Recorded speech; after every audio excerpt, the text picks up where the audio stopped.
Good afternoon and welcome to our regular council meeting of Tuesday, October the 11th, 2022. I will call the meeting to order at 5 p.m.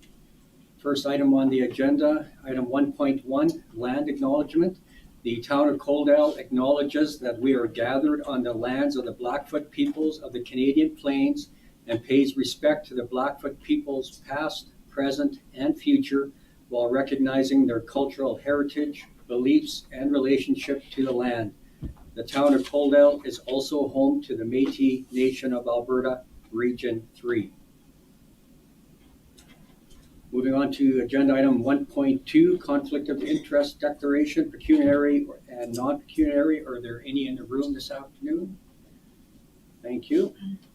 Moving on to agenda item 2.1, our regular council meeting agenda. That was part of your package for October 11th, 2022. Are there any additions to the agenda? Seeing none, can I get someone to make a motion to adopt the agenda as presented? Councillor Reese, any discussion? All those in favor? Carried unanimously, thank you. Moving on to agenda item 3.1, the regular council meeting minutes from September 26, 2022. Again, that was part of your agenda package that was circulated. Are there any errors or omissions in the minutes? Seeing none, can I get someone to make a motion to adopt?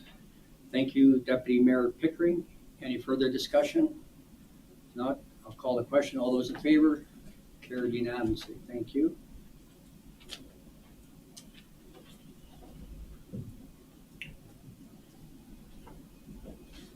So I think I'm going to let Kim and Cameron do their presentation next. If you guys want to come sit up at the table, please.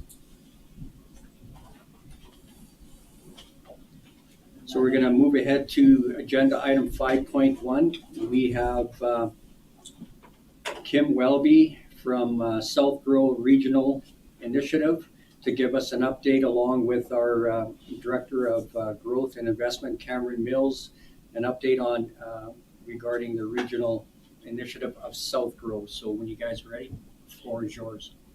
Thank you, Mayor Van Rijn. So my role today is simply one of introducing Kim to council and to the viewing audience at home. So we're a member of the Southgrow Regional Initiative, and we try to ensure that we get Southgrow in front of council once a year to provide us with an update on what's happening and provide a sense of what might be coming down the pipe in the future. And we often hear from Peter Castorella, who's the executive director, but also playing an important role at Southgrow is Kim Welby.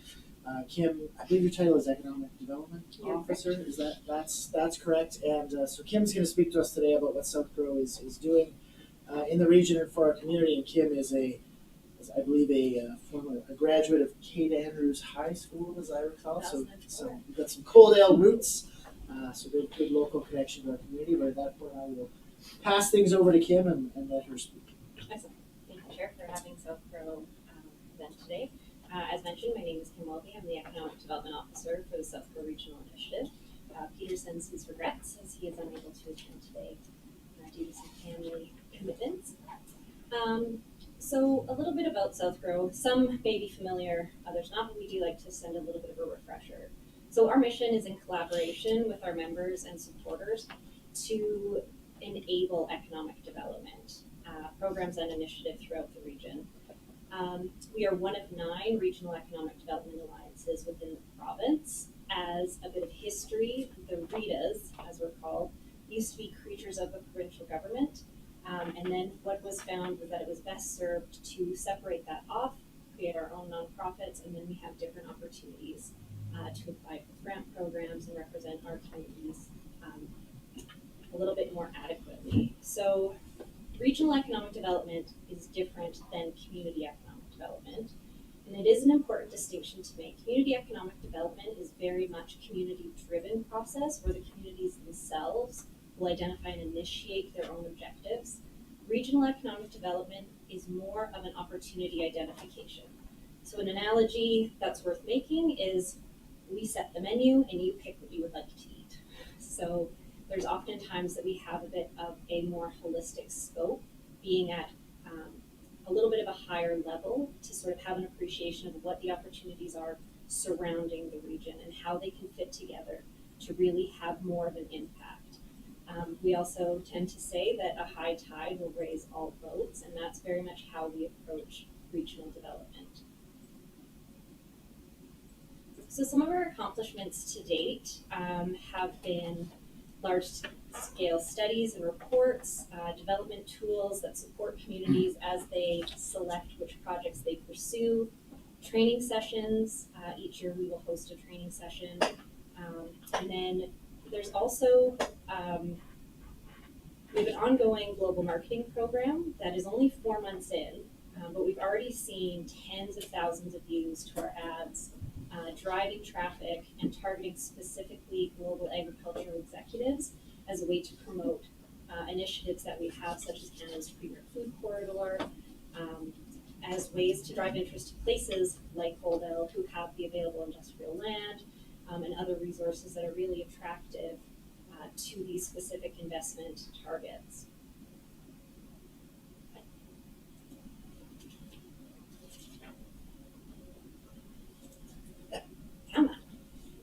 There it is. And again, speaking to that objective of enabling economic development, these are a list of some of the things that we have done that dates all the way back to 2004. Some of these have real impact and direct effects to municipalities like Koledale, such as the Highway 320 development, Canada's Premier Food Corridor. There also are some adjacent projects that will also have impacts. Some of the things that we've also worked on to date are a grad retention strategy. So you'll see on there that we did a regional economic skills gap identification. That largely came out of what are we looking to train towards? Who is missing from this equation? And from that, we realized that there is an opportunity. Every year we have tens of thousands of people attending our post-secondary institutions, but we're not entirely sure where they go after, if they stay here, as a way to fill labor shortages and address some of the gaps we have and that we're all facing in all of our communities in Southern Alberta. This is one of those ways to address that need. And so identify who's coming to the communities, why are they staying, what can municipalities do that will also attract them, right? So we know that they're coming here, so let's figure out a way to make them stay. Another project that we've played a heavy part in is our zero emission vehicles infrastructure program. So making sure that our Southgrow region got our share of the federal incentive that was available. So through partnering with the MCCAC and Southgrow, we were able to offer some municipalities 100% of their funding to implement zero emission vehicle infrastructure.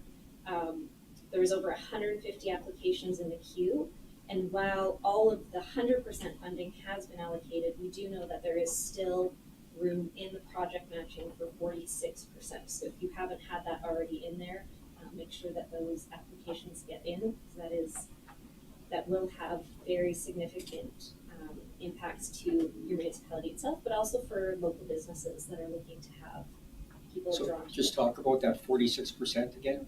Yeah, so the program is if you were looking to build as infrastructure, charging infrastructure into your communities, there is 46% funding available through our program.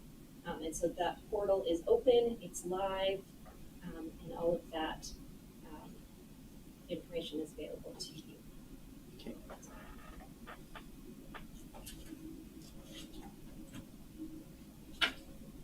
So we have our strategic priorities identified for 2022-23. This is our current operational plan. I'm happy to answer anything in specific as we go through it. But I want to specifically highlight that the tourism collaboration project. So we're working with Tourism Lethbridge to develop food tourism routes across the region. Includes stops in Koledale, and more of this to come as we work through the exact locations. We also have our scholarship program, which encourages young people to pursue careers in agri-food. This year we were able to offer 3 scholarships in the amount of $1,500 thanks to our partners. And that was awarded to a Lethbridge College student, a University of Lethbridge student, and a student attending Red Crow College. And this was sponsored, again, by community organizations that had a similar objective. We also are looking to support the rural immigration pathways. So this was a session that we had hosted last week. Prime opportunity for Koledale specifically. There are outcomes that we've seen to be very positive in communities such as the town of Claresholm. And while it wasn't the exact same program, their immigration strategy was very much modeled on the provincial rural retention and attraction. And so what we've seen in Claresholm is that there's been, an uptake of vacancies, so they're not having to struggle so hard to fill jobs at Tim Hortons, and other local employers are really getting some of the benefits of this program. I think initially they said once the portal opened, there was something like 800 applicants that were coming in, just outstanding numbers for historically challenging roles to fill. And so there is a path forward that the province is looking to promote, and if there is any questions specifically about that, we can talk a little more about what that could look like. The town of Tabor is also just starting through this project. So they're looking to, essentially you will be designated as a community, and there is opportunities for having an expedited path to bring newcomers to Canada to fill your labor shortages. Another project that we have going on is the supply chain identification. So selecting consultants right now, and there is huge impacts for the possibility from import replacement. So what we noticed through COVID was that there were supply chain challenges, and oftentimes there was a local solution, but it's just a matter of not knowing where those opportunities lie. And so sometimes something was as simple as just connecting with the manufacturer to say, can you build widget X, or can you modify it to deliver it this way? And there was a great opportunity for that. So we received funding to pursue that. And hopefully we'll be able to offer more of a matchmaking service so that our local employers, suppliers, and manufacturers have a way to provide their services or products locally in a way to subvert some of those disruptions, and also the benefit of keeping money in the region. So the Southgrow Power Project is another really exciting development. So the backing for the funding has been secured, and we're moving forward with our ABC connection processes. And I hope that we should have all of those things in place before 2023, and construction should start next summer. And additionally, Southgrow has been really involved in the Highway 320 Development Association. We are no longer part of the administrative umbrella, but we do provide ongoing support as a way to promote that as a much needed amenity and asset throughout the region. So again, here are some of the projects that are directly impacting the town of Koledale. So renewable energy promotion, the ZVIT program, grad retention strategy, Canada's Premier Food Corridor, global tour or regional tourism, global attraction, community energy, and rural immigration are also really great opportunities to pursue from a municipal level. So again, we provide the work that enables the growth in the region. Some of the challenges that we've had this year are we've had a lot of successful applications, and so there's a lot of projects that we're currently working through. It is all well in hand, but it is a matter of making sure that we are delivering on everything that we've set out to do. And then, as any nonprofit can attest to, our next year's opportunities are chasing those funding. How do we sustain the projects? We do these council presentations as a way to also gather feedback. What are some priorities and key areas that we should be looking towards to make sure that we're providing that value to our members? And yeah, there's also, additional opportunities. So light industrial growth, which I'm sure Cam has well made you aware of. Urban fringe partnerships, safe communities, housing opportunities, solar, tourism, the list goes on. And I would be happy to chat about anything that you've seen throughout the presentation that you would like me to talk about in more detail. Thank you, Kim. Are there any questions for Kim? Just wanted to back up to where you were talking about regional promotion, and you unveiled that when we had that meeting at the Gem of the West, where you could go to different places to eat or visit in southern Alberta. Can you just talk about that briefly again? Yeah, so the food tours. So that is facilitated directly through Tourism Lethbridge, and they have vendors that are already identified throughout the region and take them around on a bus and just sort of sample the fairs and the goods that we produce locally. Is there a specific vendor that we're looking to, or is there the way that we would talk about having additional people on that tour would be directly through Tourism Lethbridge?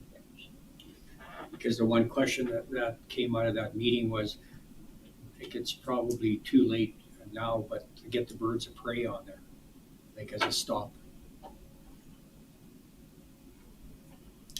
But if it's like for every stop, you want the people on the bus to be able to have something to eat or drink or. Yeah, and I do think that the tour was a way to just promote it, but I do believe that the intention is very much a choose your own adventure. So there would be the regional map having the places and making sure that the birds of prey got on there, make sure that they know all of the places that are around. Like I don't suspect that it would be a permanent bus tour around. So I think that it could be an easy addition, I suspect. Because we've done that in the past where we had, and I can't remember what group it was, and as long as they know you're coming at a certain time, they can give you a real condensed little tour and get a photo with an owl. They were doing that kind of stuff. And then back to the EV stations. So when people ask, what is the cost to put in one EV station? Like, I think that's going to be a hard question, but is there a budget amount for something like that? The program is up to a maximum of 200,000. So, but you go ahead, Cameron. Sorry. It ranges considerably. Okay. People's understanding of electric vehicle infrastructure is not necessarily as super sophisticated. In fact, mine isn't all that sophisticated. Justin is probably the best person to talk to. But we were looking at sites. There's different phases or types of stations, and they range from taking 2 days to charge your vehicle to 2 hours. And obviously, those that are 2 hours are substantially more expensive than those that are 2 days. The typical stations, as I understand it, that are installed in this region are the number 2 chargers, and I believe those come in around $40,000 ish typically, and those would usually take about 8 to 10 hours to charge a vehicle. And then for the benefit of council that didn't have an opportunity to talk to you in Calgary, I found that very interesting when you were explaining about where to put a EV station. So where the current Westland insurance building is, I thought that would be a good spot to put 1 or 2 of them for catch highway traffic. But after talking to you, I can't see that being doable because you want something adjoining to that uses a lot of power, right, for peak demand. Yeah, if you could explain that one more time. Yeah, so you'll want to cite something, and the electricians will have far more technical knowledge and specifics about it. But generally speaking, you'll want to cite it something to already a large consumer of power to avoid demand rate charges or the demand rate tariff as a way to avoid some unnecessary capital costs. Because if that is the only thing that's coming off, then there is significant cost associated with that due to a demand rate tariff. But we do know that Fortis will have a specific EV rate coming out in the 2023 year. We don't know exactly what that looks like, but through some of the advocacy that Southgrow has done is that we've really pushed to have a EV specific rate as a way to allow for an equitable transition so that small communities or communities that don't have large power consumers have the ability to access these grant programs. Because one of the challenges was that small villages and anything that didn't have a significant electrical load wouldn't be able to take advantage of it because it would be prohibitively expensive to operate it, even as a 100% funded asset. Right. Okay. Oh, well presented. So one last chance. Any questions? Councillor Chapman. Yeah, thank you so much, Mayor Van Rijn, and thank you, Kim, for attending and making a presentation today. I do have a few questions with respect to the work that you're doing. And first of all, this immigration program that you're embarking on, could we include healthcare workers, doctors into that, where you would try to, match doctors up with communities? The reason I say that is because with the immigration program, when I speak to for one of my friends that moved from South America to Germany, to a country that's probably the most expensive country in the world to start from scratch, because Canada did not have the open door policy that it could have had to bring good people in that have ambition and have a passion for the right service. So is there something that you could do to try to match some of these needs up with in our local community? Yeah, through the chair, back to Councillor Chapman.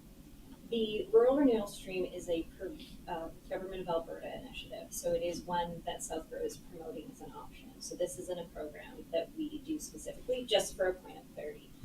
But the interesting part about the community designation process is that the immigration pathway is very complex, but once you are a designated community, so once you go through this project, you have the ability to kind of subvert the timelines for getting the labor market impact assessment. And so as a designated community, you can say this applicant is nominated, and we don't have to necessarily go through that timely and cumbersome process. It is also very employer driven, so it would be a matter of having the employers and the municipality work together to identify where the gaps are. So it would be, the employers are very much a key partner in this. The other thing worth noting right out of the gate is that there unfortunately isn't any funding attached to this. So it would be about getting the community designation as a way to have sort of a fast track to have newcomers to Canada in your community, because this offers that expedited pathway. My next point would more of a comment than a question. And obviously, I want to thank you and, of course, Southgrow for all the hard work you've done to bring Highway 3 twinning along to where it is today. And I don't want to speak or elaborate on that because I know that we're all on the right track together. But however, I do want to speak to our new premier. And what I learned last week in speaking with her directly, I think that being that Premier Smith has been out of active politics for a longer period of time, since 2015, I believe, that my feeling was that she will need a lot of catching up to do in terms of economic development, particularly in terms of local, more community-driven needs than the big scope stuff that she, campaigned on. And so I would just encourage you hopefully through the new Minister of Economic Development, and whether it's returning, but that you really build those relationships. And even with our Highway 3, we are writing a letter of congratulations and invite the Premier to meet with us in terms of the Highway 3 perspective to try to connect the dots once again, because I think with all of these things, my fear is that we could lose some momentum depending on how Treasury starts to reevaluate a few things. So I want to ensure that we're on the right page together. My final comment is our local chambers, in particular Koledale Chamber, they might be a good place to also speak about some of your initiatives, especially with your immigration program. Okay, thank you. And then one final question for myself. Do you ever have any dealings with nonprofit organizations? Yes. So if I'm going to use Koledale as an example. We're looking at building a skateboard park. So for granting opportunities, like Cameron, he's excellent at finding grants as well, but do you know of grants that he might not know about? I suspect that Cam's fairly well informed of some of the grants. We did send out a fairly extensive grant opportunity identification list last year or at the beginning of this year. It did also include specifically some nonprofit specific grants because while municipalities may not be able to apply for them themselves, obviously you know the things that are happening in your community and the ways to access those programs. So I would suspect that there's fairly extensive already, but I can definitely send along any additional sport-specific opportunities. I do know that the tourism relief fund through Prairies Can is still open and accepting applications. That could be an opportunity. There is a quite a tight turnaround for having a project implemented. But if this is something that you have already sort of tread down the path on, because what I also learned is that expenses are eligible from 1 year retroactive to your application, which is fairly unique in the granting space in that. So if you were to submit an application to the Tourism Relief Fund for October 15th, any expenses that you incurred from October 15th, 2021 would be included. So if there's something that you've already done, this could be an opportunity. Perfect. Okay, I don't see any more questions, so thank you very much for your excellent presentation. Appreciate it. Thank you. Okay, we're going to back up now to agenda item 4.1, the 2022-2023 community events calendar. And we have our Director of Recreation and Community Services, Russ Tanner, presenting. Russ, the floor is yours. You bet. Thanks for your time. So the purpose of this report is twofold. First, to present council with a draft of the 2020-23 community events calendar. And second, to propose a formal procedure by which each subsequent itinerary for this calendar would be created with the organization of council's input. All right. So as we go through here, the calendar was designed first and foremost to facilitate predictability by providing council with bird's eye view of the remainder of the 2022 season, but also the entire 2023 and what it holds in store. And also to facilitate a divide and conquer approach on the part of both members of council and town staff for public engagement involvement. Also to provide council with a roadmap for the action items of 3 and 5 above. Each June, the town, according to this report, each June, the town would conduct its annual citizen satisfactory survey. So results were available to be considered during the budget cycle of that year. And each quarter, departmental and council coffee will be scheduled at a local establishment. So, so moving forward, as part of this report as well, suggested from administration is to move forward. We would anticipate creating a new version of this calendar each September prior to the annual organizational meetings the council has. However, to ensure that council is included in the process, administration recommends that each September, 2 to 3 members of council form an ad hoc committee of events to work together that will help administration finalize the draft calendar before it's presented to council for final approval. And this way, council will have an opportunity to provide input into the scheduling scope and character of town events before administration begins planning their execution. All right. So what I'm suggesting now is maybe we go through the calendar and then we kind of come back to any recommendations we want to present or feedback. So yeah, so this coming October, as you guys have likely seen and heard of at this point, is we have a planned Halloween family dance for the 28th of October. That's the Friday prior to the Monday Halloween. What I could do is I could just stop at each one of these if you want to provide feedback, if that's what your wish would be, or I think that'd be best. okay. Yeah, for sure. And so this event currently is scheduled for 7 to 9 at the Gem of the West Museum. And does anybody have any questions? Previously, it was Pumpkins in the Park.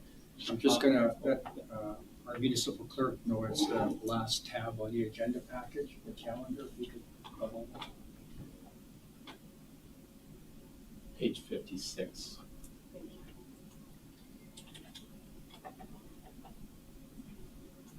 Yeah. So previously, this was Pumpkins in the Park. Administration feels that there needed to be. Sometimes it was due to weather and things like that, and there wasn't a ton of participation. We feel like this event will promote more participation from the community. Any questions about that? I had one brought to my attention that they were wondering why you couldn't have started a little earlier, so some of the kids that are a little younger would be there at say 6 instead of 7. Because that night there's other things going on right away after, like on Friday night in Kodel, there's 2 lounges or bars having parties right after, so the parents were kind of curious why it didn't start a little earlier. I think it could have started a little bit earlier. I'm sure it could have started probably 6:30. Generally, you don't really like to start on a work night because it is a Friday night prior to the supper hour and people getting ready to go. It's a costume party. There might be some preparation. That's why we picked 7 o'clock, but I think that's great feedback. I think 6:30 could have worked as well. Okay. I don't know that I'd encroach too much earlier on the supper, but it could also go a little longer. That's the kind of feedback. We get a lot of uptake this year, right? That's the kind of feedback we need. Maybe we stretch it out to 3 hours in the night or 2.5, and we start a little earlier. Okay. That's a good idea.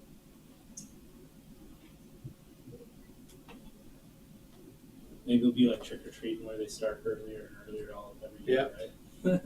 When we had it out in the park at the hub, I think that started at 7 too, didn't it? It did, yeah. So kind of a little parallel to what we did before. Thank you. You bet. Any other questions? I don't see any. Go ahead. Cool. All right, then we've also, in October, this was a Jonathan item. What my understanding is there's been talk about a town of Koledale open house, and so he slotted this one in here. The date and time and location is to be announced. It also provided feedback. I believe this is one of the strategic initiatives. That's where we want to also go ahead. Probably going to say the same thing. So October 26th is the date that's been selected for this. Okay. And the RCMP will be making a community presentation as part of this evening. So we have the venue and some of the behind the scenes details locked up. We just have to start our advertising campaign probably tomorrow. So it says TBD, and that's technically true until probably tomorrow. Awesome. And then we're going to have our community peace officers there as well. All right. The next one's Remembrance Day ceremony on the 11th of November, and we will provide a live streaming option. During COVID, we went that direction fully, and previous to that was in person. Now we'll provide both opportunities. And again, there's that added cost estimate to the right side there. At this point in time, there haven't been any suggested added cost estimates. We can do this with our budget. So.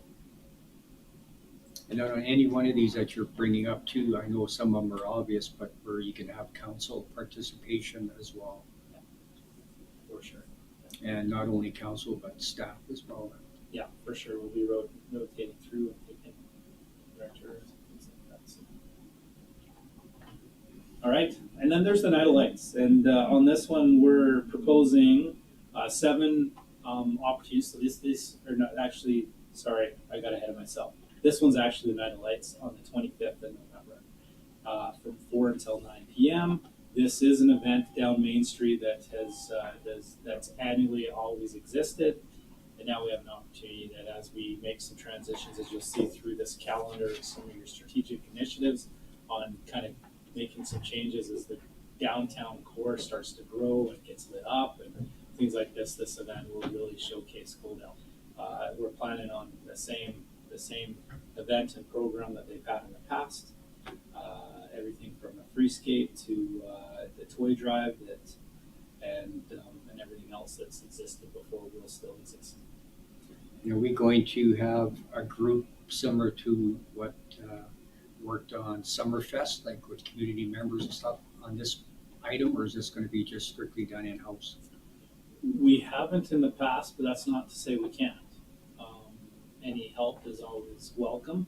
In the past, the community service department really has worked within administration, and then because it's been a program that's happened annually, then there's already connections to domesticated divas and all those other ones. But if council would, again, we'd love to have input and help wherever possible. So I wouldn't mind sitting in on a meeting or two. Anybody else from council? you bet. Just maybe further to that, Mayor, to invite members of the chamber if they might be interested in engaging in this. This is obviously part of their prior history. In fact, I think they were the ones that invented Night of Lights, but nonetheless, it does takes in a great portion of the businesses, community and the downtown. Yeah, and it is my understanding the chamber is very involved with this still. Yeah. And what I could see happening with this, with the Civic Square that's proposed, we can do something similar like we did with Summerfest, where we get different community groups taking on a certain aspect of it. And then that's less work for your staff and yourself. And then we can spread the wealth a little bit then too. I agree. So we're pretty excited about the perspective and the potential that has for sure. And that kind of leads us into the winter walk in the park. In the past, there's been as many as 11 different nights that they've done things Wednesdays and Saturdays. The attendance for those nights has been anywhere from 86, I believe it was. I do have the statistics here somewhere. 86 all the way up to like over 1,200 for the night where the Kingsmen sponsor it and Santa Claus is there. Very inconsistent. What our plan here is to have 7 nights that we've spread throughout December to have a more of an impact each night and provide opportunities for sponsorships and things like that, so that we fill the gaps, but we still get the same amount of people coming out in the end, which was right around 4,500 is who came through the gates last year. But we do it in a way where we can get more involvement and have more nights like the Santa Claus night and the theme nights and things like that, rather than just opening the gates and having people walk through some nights with hardly anybody there other than a few staff. So that was our intent, is to go to 7, make them as impactful as possible, and keep us on the map for those lights. It is our understanding that as we progress through downtown and Civic Square, that that display would then transition over to downtown and Civic Square, and it would be open for people. The lights would come on at a certain time, and it would just the effect there would be, have you been out to Koledale to see that amazing display? And then more events. So, And does this include decorating the town Christmas tree again when you come into Koldale? This one doesn't. That's going to be part of the display decorations for Main Street, but we will be done again. There's sorry to interrupt there, but there is a budget for that, right? That we had established a year ago. Well, the budget we used a year ago was because we didn't. And I'm trying to recall which budget we did. $3,000. There's $3,000 that was in budget to be used for. Night of Lights, we didn't do Night of Lights. It was the Night of Lights. Well, it was to decorate the Christmas tree, particularly, right? So initially, the $3,000 was for the Night of Lights that we weren't spending on the Night of Lights, that we spent on the Christmas tree. However, we have a number of lights that we feel that we can work with a contractor and work within the current budget to make that happen. Right?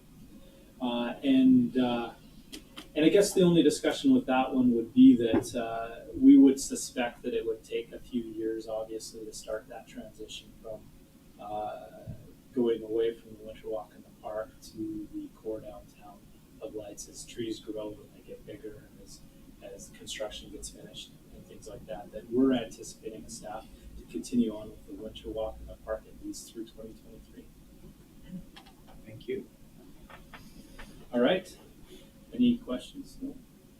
Best decorated homes and businesses. So this is a program that we've done. Just back up one. Yeah, you bet. No, you have to back up one glow in the dark. Oh yes, there is a glow in the dark Christmas scape. There used to be a Santa Claus skate. Last year they did this glow in the dark skate where they actually have some paint that's on the ice and allow kids to paint the ice and do black light. And it went off. It was exciting last year. In fact, some of the organizations use this black lights and the paint to do some of their own, like figure skating and minor hockey. Used some of the same equipment to do some of their own parties. That was a fun event. Yeah. And I think you guys have all seen the idea.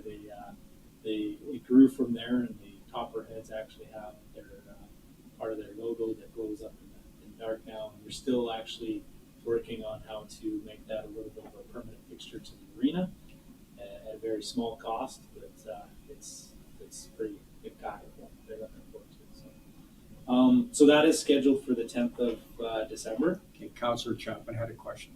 I do, thank you, Mayor, and through to Russ. With regards to these events on December 9th, there's going to be a community Christmas program put on, and so it's not on your calendar yet, but December the 9th is already halfway planned, so a number of community groups are coming together to, from all around the community to put on music. So you might have received an email on that. And What event is that? it's on December the 9th. It's going to be held in lieu of having it at the Gem of the West, because it used to be at the Gem of the West and they don't have the capacity to continue it. So a number of community members got together and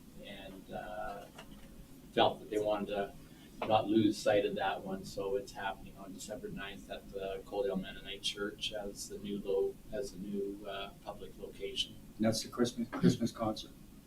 Yeah, so it's all community groups. It's not specific to that one church, but it's they really emphasize that they want to ensure that everybody's a part of it. Cool. Yeah, no, I'm not aware of it. I haven't seen a communication on it yet, but maybe I'll say this out loud for this group and anybody listening too. We do have a community event calendar that's on our website that I'll work with communications to make sure that the community is aware it's there, and we can put things up. If you go to it right now, it shows Parent and Taught Skate, it shows Open Skate, it shows all our programs, it shows the upcoming October event. And it shows council meetings. So I think a combination of staff, both in my department and Land, I believe, somebody populates that with some of the things that are outside of my department. But we have the ability to use that, and it's there for that purpose. So we'll make sure people are aware. If they get us that information, we can put that on that calendar.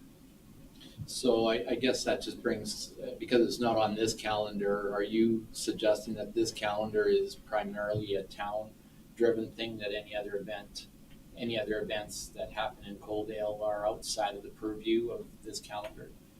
Well, I would suspect that what I put on here, any events that our staff are involved with planning and putting our resources towards, it would be a little bit of a slippery slope to open ourselves up to allow to provide our services for planning everybody else's events, just from a time perspective. Well, I think we want to be careful there, Russ, because I think we've seen in the past where we become selective, and some of these community group events that are as large as the town-driven ones get bypassed in terms of support. So I just was going to speak to that. So the intent of Russ's presentation here, this is ones that require staff time and That's what I wanted to and our ensure. budget. This is just standalone events that the town of Koledale is putting on. That's what I wanted to ensure through my. But we can put those other events on that other calendar. On a community calendar. And that's not, we don't select what goes on there. We put that on that calendar when they give us information, right? So if the scouts give us information, it goes on there. Any community event open to the community will go on there. Such as the Easter egg hunt in Cottonwood, that would be their own function. Yeah, we would have to decide what the parameters are for those things. Like I said earlier, I think the ones that are open to the community, it's easy. not to say that there's no parameter for that, but if there are some that don't open to the entire community, that might be a discussion council needs to have and provide administration with direction. Okay, thank you. And Councillor Reese has a question. Oh, not for this, no. No, okay. Questions? All right. So any questions on the glow in the dark Christmas skate? That one's pretty straightforward. Okay, awesome. Best decorated homes and businesses contest. So this is a program that we do annually. On the 11th of December will be the judges going around. They do want to create a situation here because it's getting bigger and more people are decorating, and we can't guarantee we haven't missed somebody by just driving around ourselves and seeing things at the wrong times. So what we're asking to do here is for people to actually register with us so we know where to go. So it's a little more organized. More effective staff time rather than driving around for hours, things like that. So so that's the only change on this, but it is the same program. Councillor Reese? Thank you, Mayor Van Rijn, through to Russ. So I guess due to the rest of council as well, is this something that we're interested in going out to judge again, like we did last year as a team? And we went out, Yeah, awesome. and we went out in a couple of vehicles and did that. That'd be great to have Yeah. council's participation on that for sure. I think that's something we should do again. You got it. Thank you. My kids love being able to provide their 2 cents on that too. So Well, we if we're getting registrations in, it makes it easier for us to also provide the community with, these are the houses we kind of go and see, right? Yeah. The community doesn't have to drive around either. And with Clayton and his expertise in mapping and things like that, that's what we're anticipating doing, Okay. is to be organized both for the judges and also be organized for the community, set something out that the community knows now who's participating. And we'll see, maybe like there's probably a piece where we try to like make sure that that's not lost and we solicit, like there's this house that's amazing that does a whole bunch, maybe didn't see that and isn't registered. Well, we got to make sure we get them registered, right? So just so that I understand then, the only homes that will be judged are people that pre-registered, we're not just gonna drive around. That's the plan. Yeah. That's the plan. Thank you. If you're okay with that. All right. And then January, we have quarterly coffee project. I believe this is an event that Jonathan put on this list because of strategic planning council. And so we've slotted those quarterly ones into months where we feel there were gaps at this time. Okay. And then we have the Koledale Chamber of Commerce Annual Achievement Awards. And the reason why we're on there is because we actually have some of our own awards that are presented at that are actually town of Koledale. There's 5 awards that are done: the Male and Female Athlete of the Year, the Arts and Recreation Leader of the Year, and Community Arts of the Year, Environmental Excellence Award, and the Youth System of the Year. Those are actual awards that we participate in soliciting and handing out. So that's awesome. That'll be a nice way of unveiling our civic square atrium at the same time. Yes, that's what I believe is the plan, is for that event to be there. Councillor Reese had a question. Thank you, Mayor Van Rijn, through to us. For 2023, are you going to send out like reminders? So, because there's a lot of information here. Like, how are we going to remember all this stuff or know? Yeah, once we get your feedback and we feel comfortable about this, I believe communications idea is to actually map this on a calendar and to provide. And there's going to be 2 pieces, right? To have it on the calendar, but also, each department or person that's the lead on that needs to make sure that, for instance, knowing that you guys would like to be involved with the Night of Lights and things like that, well, we need to get out in front of that and help and work with you as early as probably later than sometimes. So we'll make every effort to do that. Okay, but thank please provide us feedback and fill in the gap. Kaylin had a question, and then our deputy mayor has one.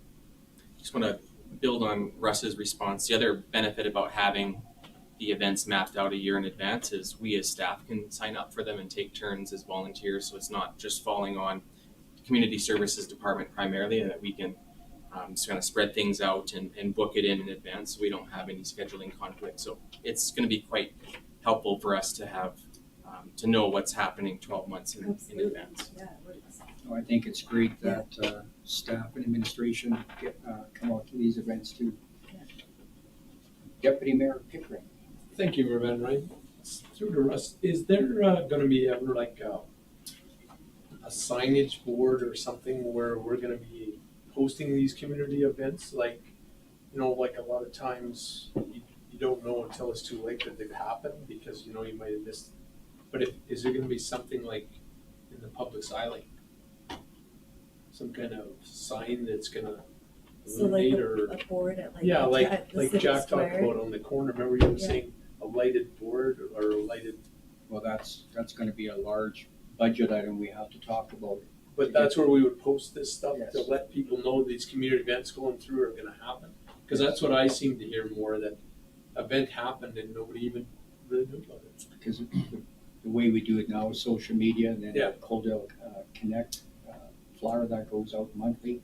And we can use the marquee at this community center, put stuff up on there as well. Okay. Ultimately, the digital sign would work well, but that's a budget item. Maybe just another thought through to Kaylin, if I may. We also have email addresses of people who do accept like notices or you know, this sort of a thing could go to them if they accept, if they're on the list that accepts that. That's right. And we've got the community calendar that goes out each month. And that's the other benefit of knowing this far in advance, is that we can incorporate advertising into all of our mediums when we know something's happening 12 months in advance. That's a good point. We don't do that now, do we? Like with our email list that we have, like people that are on the programs where they get emails from the town. Like we don't advertise calendar events on that, do we? I don't think we have been doing that, no, not to my knowledge. We have had an email registry for specific project updates, but Right. So if we were to get people to sign up for like you're saying and what Dale's comment is about, that people can sign up with their email address where they get notifications. I think that would work well. Yeah, for sure. Thank you. Carry on. All right, so we have the Valentine giftogram. So this, the giftogram idea happened the last few years during COVID, and the uptake was more than double what the highest attendance was from the Valentine's Tea previous program. And so it pushes out the giftogram ideas, as it says right here, consists of 2 carnation flowers, special tea, and Lindor chocolates. And people can sign up and pay the fee, and we push it out to them. And so our plan as a community services department is to continue doing the Valentine's giftograms. And who delivers those? We have been. We are looking into delivery services to just see if we can meet that in the budget, especially as we grow and go into a new facility where the community services department will also be doing ongoing programming and things. We'll try to become as efficient as possible. Okay. Again, that's another volunteer opportunity for members of council as well. It's great. Some of the chocolates might be missing a bite. It's great having that want to be involved, because it does. So I appreciate that. I'll make sure that that's included there. All right. Any other questions on that? Did anybody do that last year? It's a great service. It's simple. It's easy. Yeah, it's really cool. So yeah, we'll look at what we can do to also. We will include you guys in that. So those who want to be. So the high tea just replaces it then. It has. The high tea hasn't happened for 3 years because of COVID, but looking at the numbers, it was our hope, and that's as part of this discussion, is at this point in time we put the money and staffing efforts into this and have a bigger impact than the previous idea. The high tea, also to give you an idea, that prior to, it was felt that at that time, and I don't know if it's still the case, that any local caterers in town didn't really do some of the, and I don't fully understand what's involved with high tea. I'm not the expert on it, but some of the sandwiches and things they're doing, staff were cutting pressed off bread and preparing sandwiches. Extreme amounts of hours were going into the preparation for this besides the budget, and hours that were coming back to administration and asking for flex time and time off extreme amounts of time off later on. And so it was becoming unsustainable with as busy as we were getting, unless we were to contract that out to a caterer. Again, we were told the staff were doing it because there wasn't a caterer willing to do exactly what was expected at high tea. I didn't know there was a certain culture and way to Koldale Bakery would do something like that. I believe so too. But that was why we went this direction and shift. Okay. But we certainly could look at doing that in the future if that was your wishes. All right. And then Community Fest. So this isn't a new program. This is an annual program that happens on a regular basis. This is 8 a.m. to 3 p.m. on February 20th. And it's pancake breakfast with various activities being planned for the morning. Activities such as face painting, wagon rides, petting zoos, and then there's a free skate in the afternoon. So similar program, same program, not asking for any additional funds. Okay. And yeah, we'll keep in mind that we'll ask for council's involvement every opportunity we can. Quarterly. So for the open skate, would that be like the black light one again, or just the normal skate? We can make it normal, or the bottom line is, or we could even create a situation where if there's people, I mean, similar to the pools that have waves, sometimes there's also non-waves because there are people that don't like it. We could actually cut it in half, and we'll have the resources to be able to do black light. So that's kind of back in details that aren't planned out yet that we could get involved in. So Thank you. it's a good suggestion. Quarterly coffee project in March. So again, one of the 4 times in the year that we're looking at doing, providing that opportunity for council to touch base with the community and have them come to a local establishment for us to get that done. And then we have the Easter event. We're still in planning stages of a community-wide scavenger hunt, possibly, because we did do a scavenger hunt 2 years ago, and it had, I don't know if anybody here was there. I was there. It had actually a really good turnout, and it was quite a bit of fun. I know there's been talk of even Easter egg hunts and things as well. We are still in the planning stages of this, and we will ask for further involvement. And if anybody has any suggestions here, then I'm all ears as well.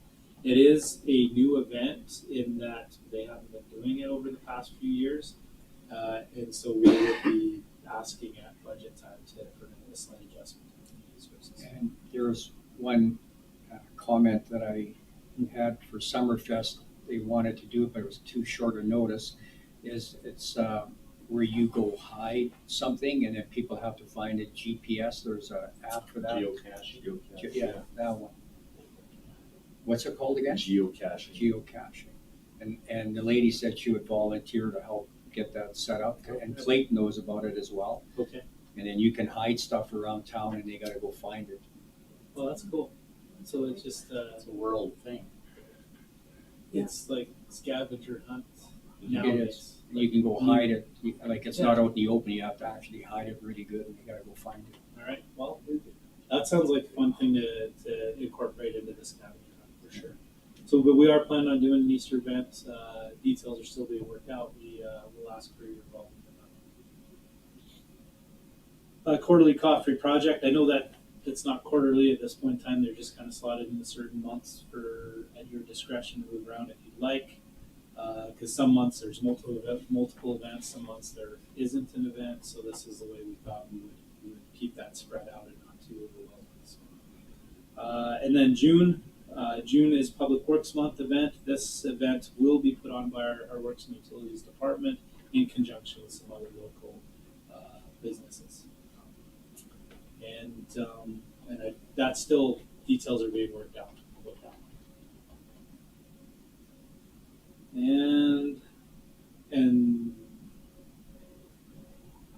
And staff time is the only anticipated additional cost there. So annual citizens satisfactory survey. This is one of the initiatives that you guys have brought up yourselves, and June is where Jonathan's proposing it. Just for that big equipment one, make note of bringing the RCMP rollover simulator. Because that one in Lethbridge, when they do that, that one is very well attended. Yeah, that's really cool. And we'll get like the Zamboni there and stuff like that too, so that we'll have a little bit of presence there too. All right, anything else? All right, annual citizens survey, were there any questions on that? And then Canada Day, we are proposing that we do a Canada Day event, that it, at this point in time, our thoughts were that it would be a breakfast. Fire department initially was involved during COVID with the previous to Summerfest, the previous event in the summer, and then our volunteers came back, and they weren't involved, and so now they're looking at being involved in a breakfast type event, and so fire department as we've talked with them about it, and they're wanting to host that breakfast, and then we'll plan activities throughout the morning prior to a pool party happening in the afternoon, where we'll get our aquatic department, which tends to kind of do their own thing. We'll put this big event on them on the pool party, on the new slides and whatever else we need. So that's the plan. What are your guys' thoughts for that? I guess the big question is we have fireworks on Summerfest. It's a big expense on Summerfest. We suggest that probably stay on Summerfest, and that on Canada Day there are a number of communities around us that do fireworks, allowed to piggyback off of that. But that's our suggestion this time. We'll continue. For myself, I think that's an excellent idea to do it that way. And then maybe we can incorporate a photo contest for that day as well. On a Canada Day, like your best Canada Day, whatever. That would be for sure an easy one.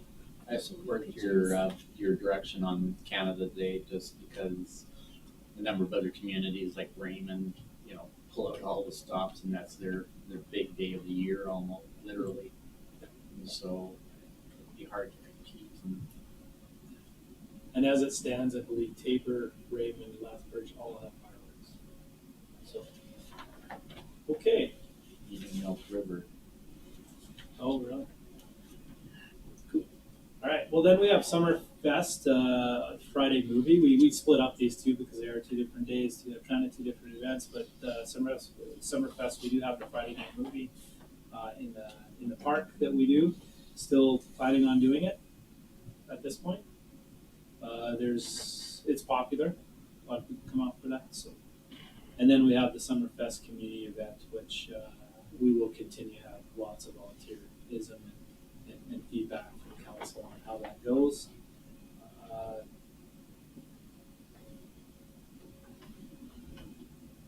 Yeah. I know there was a suggestion. I think it was on Canada. Oh yeah, okay, the pool party. Okay. Just want to make sure I'm speaking notes I got through them all. Are there any other questions about Summerfest and anything we're missing there, or are you guys happy with the way the program was? So the Summerfest with the Civic Square going to be like the building part of it all done, and then the back area all cleaned up. We're going to be able to move everything that was on the street in behind the Civic Square building, and so the beer garden, everything will be behind the Civic Square then. Yeah, and even like some of the domesticated divas and things like that, we're looking at using the atrium for things like that. The farmers market and things like that, we're looking at bringing everybody over there as much as we possibly can. Okay, Kaylin had a comment. Just a comment on the outdoor portion of Civic Square. The building will be complete. The atrium will be complete. We haven't finalized the proposed construction schedule for the outdoor space yet. So although I'm hopeful that the core civil infrastructure works will be complete by August, I'm not sure beyond that what will actually be complete. And it could be somewhat / mostly done by the time the event comes. I can't really guarantee at this stage that we can have the grand opening of the outdoor portion to coincide with Summerfest. That would be awesome. But we're just in the... That's optimistic. it's pretty optimistic, and I just want to caution that if that is going to be the laydown area, there will be some potential limitations depending on what is or isn't done. Okay. But the building itself, having that complete with the atrium, should help with some of the programming. Okay, thank you. Thank you. And then in September, we have a fall community meetup and registration. We did that this year. We moved it over to East Street Park, which we plan on staying there at East Street Park. It was a really good turnout. And I think it'll only grow from there. We helped local groups, service groups, understand that, you know, it's not just a registration, it's also an opportunity for them to come out and tell the community what services they provide, because oftentimes parents are lining their kids up from one event to the next, understanding that not everybody's programs are registration in September, right? And previously, I don't know that was totally communicated, and we did get more uptake this year from community groups and people being there, and plan to grow it from there. Because there are a few groups that we anticipate being there in the future that weren't there this year. So everybody's, I know most of you actually were, you know, dropped in there at least and were there. So appreciate that support. And then the Quarter of Coffee project, another slot in there. And in October, from here on out, it's a duplication of everything we actually suggested on the first page. Councilor Reese? Thank you, Mayor Van Rijn. Due to Russ, just looking at this October for next year again, I was just thinking that this family Halloween dance, it goes till 9 p.m. and it's good to have a family dance, but what if we, like, say 9 to 11 had adult, like for people without a family to go have a bit of fun? You know, like, let's include everybody in this.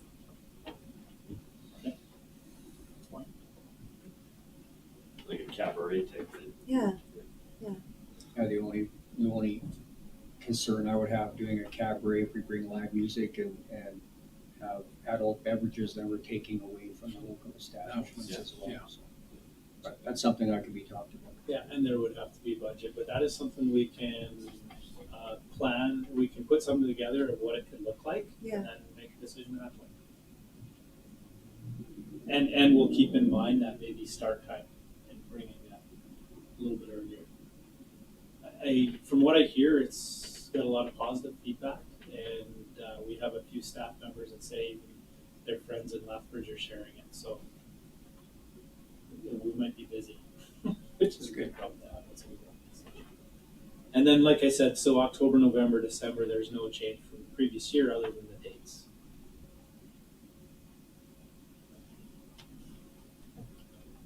So Mayor, I think Roger Brooks is gonna really like this. It's starting to fill up the year quite nicely. Yes. We're a little ways away from 252 events, so we're getting there. Okay, any further questions, comments for Russ? Okay.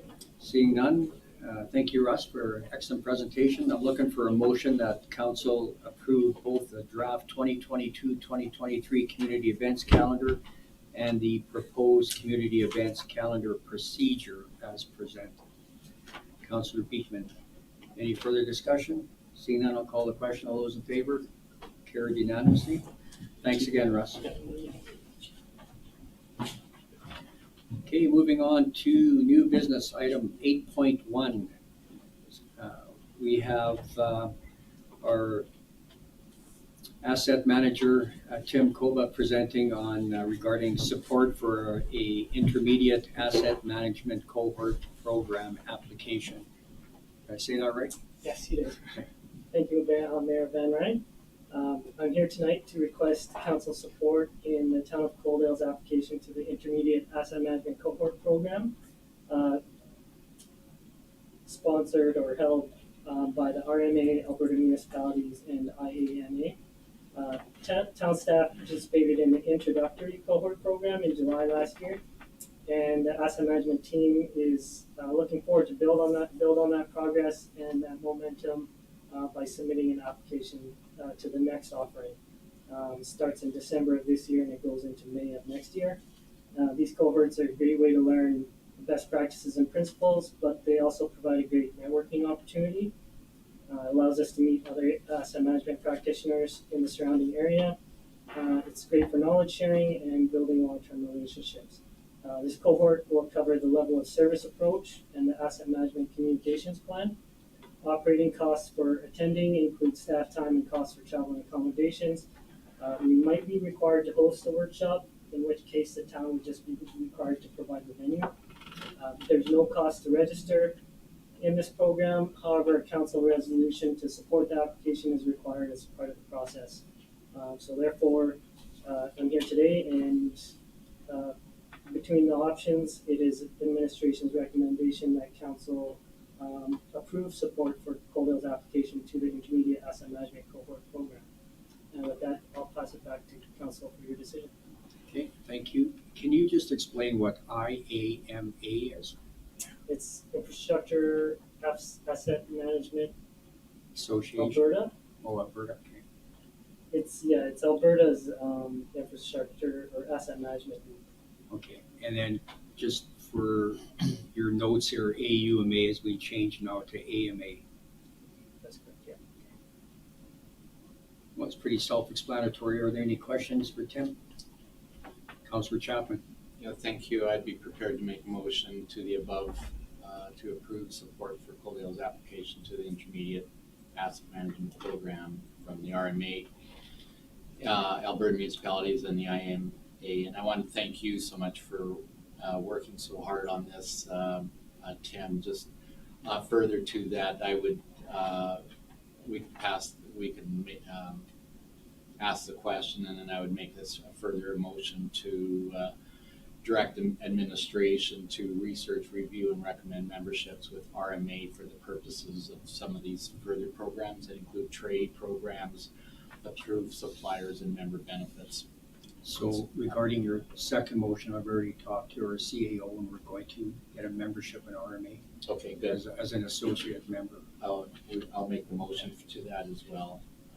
But in the meantime, I'll Okay, add so that motion. the motion for Tim's is that council support Kodel's application to the Intermediate Asset Management Cohort Program opportunity from RMA, AMA, and IAMA. There's a motion on the floor by Councillor Chapman. Any further discussion? Seeing none, I'll call a question. All those in favor? Carried unanimously. Thank you. Can I just make that a second motion that to direct administration to go ahead with that associate membership? Do we still need that motion? Because we did that internal, or? Yeah, like the process is started, but if council would like to have on record a motion, that's I totally think up it to would be council. good to have that That's- on record. And part of the reason that I might, just as a preamble to that motion, is that in talking with the regional director last week for RMA, there is some really great benefits from having that associate membership, particularly with purchasing programs. They're much more robust than what Alberta Municipalities has.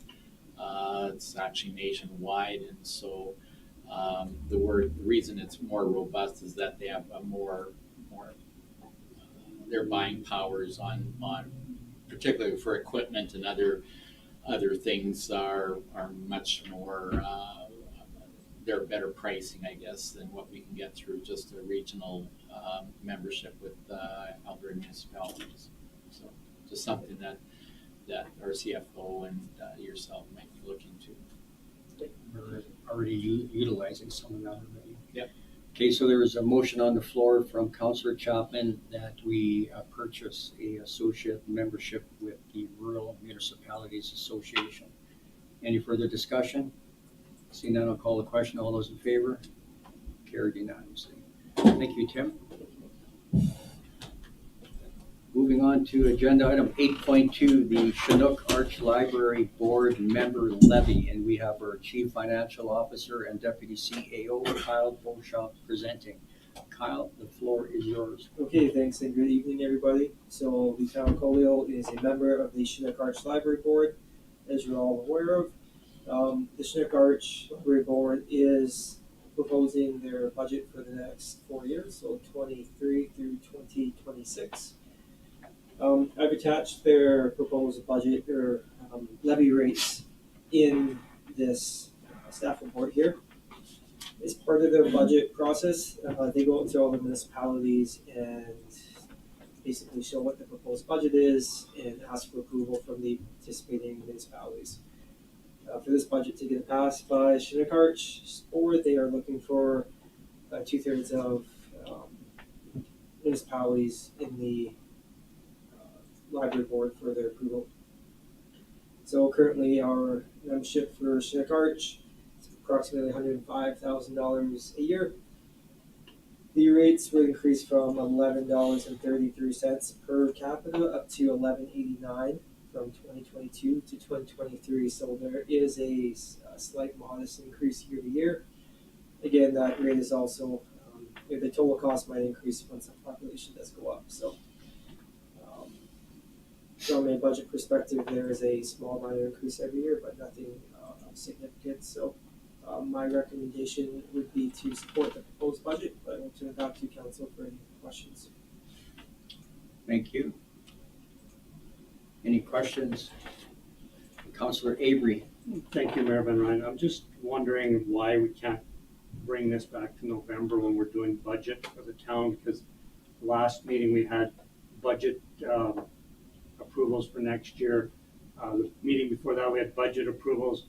So we're getting everything, we're pre-approving everything for our budget meetings that are set for us in November. So why can't we just bring this back to November when we're actually doing our budget, rather than every council meeting we're approving a budget piece for next year's budget? So to me, the meetings we're going to have in November are going to be for naught, because we've already spent and budgeted what we already need to for 2023 and going forward. So I'd just like to see it brought forward to November's meetings, and then Kyle can represent it then. When we're looking at the whole picture of what it's going to cost for budget and mill rates for 2023. So some of these budget requests that you're talking about, Jason, and I'll ask this question of Kyle, are they time sensitive? This one is time sensitive. I'm not aware of the deadline. The reason we did bring it part of this meeting too is it already the proposed rates already we do fit within our current budget. Like there is a little, I think there's a $2,000 to $3,000 excess that we have. So it isn't a rate increase in the budget for next year. So that's why we kind of got it proposed. I'm happy to bring it back until November, but we are at the risk of missing, if Chinook Arch does have a deadline, we may miss that deadline. I can follow up, but I don't know that. So from what you just said, then we're looking at about approximately $3,000 ask with this motion that we're looking for tonight then? The increase year over year, like once we go from population, like because the population goes up and the rate increase goes up, it's no more than $3,000 compared to what we had last year. The amount is already in our operating budget, yes. So we're not asking for any more money. Right. That is why we brought it here, but if council wants to bring it back in November, happy to. We just have the risk of being excluded from the conversation if Chinook Arch's board decides to proceed before that. Right. That was the point I was getting at, because it's a little time sensitive. So Councilor Avery, does that answer your question then? Okay. Any further questions, comments for Kyle? Seeing none, then I'm looking for a motion that council approve the Chinook Arch Library Board 2023 to 2026 municipal level levy schedule. Councilor Reese, any further discussion? Seeing none, I'll call the question. All those in favor? Opposed? Councilor Avery, Councilor Beekman opposed, motion carried. Thanks, Kyle. Thank you.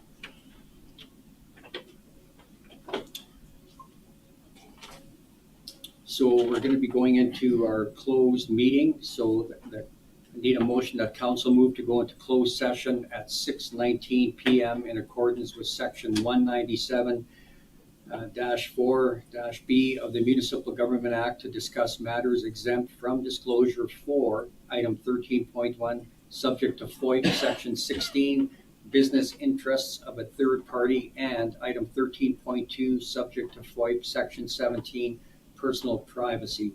Can I get someone to sponsor that motion, please? Councilor Beekman, Any further discussion? Seeing none, I'll call the question. All those in favor? Carried unanimously. Thank you very much. We'll take a 10-minute break.